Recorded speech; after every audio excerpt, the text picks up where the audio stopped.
ডাঙৰীয়াক ধন্যবাদ দিব বিচাৰিছো। আপুনি যে এটা সঠিক সিদ্ধান্ত লৈছে, আপুনি বুজি পাইছে এইটো দলত থাকিলে যে আপোনাৰ ভৱিষ্যত নাই, আপুনি মাত মাতিব নোৱাৰিব। কাৰণ আপুনি যোনটো দলত গৈছিলে সেইটো দলৰ মানুহবিলাকে আপোনাক চিনি নাপায়। পদ্মুত বৰদলৈ আপোনাক চিনি নাপায়। দেৱব্ৰত শইকীয়াই আপোনাক কৈছে আপুনি বিজেপিৰ এজেণ্ট।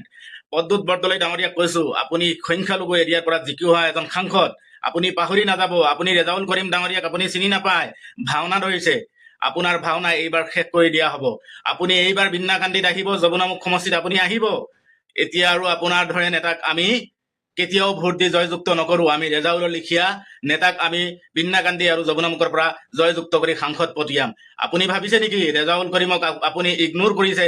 অকল ৰেজাউল কৰিমক আপুনি ইগনোৰ কৰা নাই, আপুনি গোটেই সংখ্যালঘু মানুহক ইগনোৰ কৰিছে।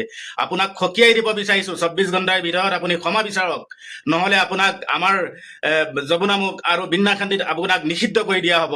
আপুনি কি ভাবিছে মানে সংখ্যালঘুৰ ভোট ল'ব আৰু সময়ত সংখ্যালঘুক লাত মাৰিব?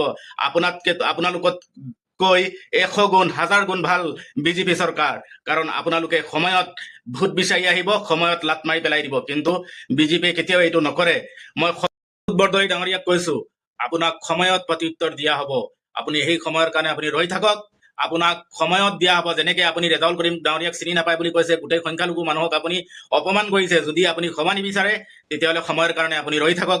আৰু আপোনালোকৰ দলত কংগ্ৰেছত যিমান সংখ্যালঘু নেতা আছে, মই চবক অনুৰোধ কৰিব বিচাৰিছো, আপোনালোকৰ যদি মান সন্মান থাকে তেতিয়াহ'লে এইটো দল আপোনালোকে ত্যাগ কৰক। যোনটো দলত আপোনালোকৰ সন্মান নাই, আপোনালোকৰ বাক স্বাধীনতা নাই কথা কোৱাৰ, সেইটো দলত আপোনালোকে থাকি কি কৰিব?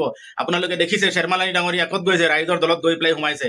শ্বেৰমান আলী ডাঙৰীয়াকো মই ধন্যবাদ দিব বিচাৰিছো। আৰু পদ্মুত বৰদলৈ ডাঙৰীয়াক কৈছো, আপুনি সোনকালে সংখ্যালঘু ৰাইজৰ ওপৰত ক্ষমা বিচাৰক।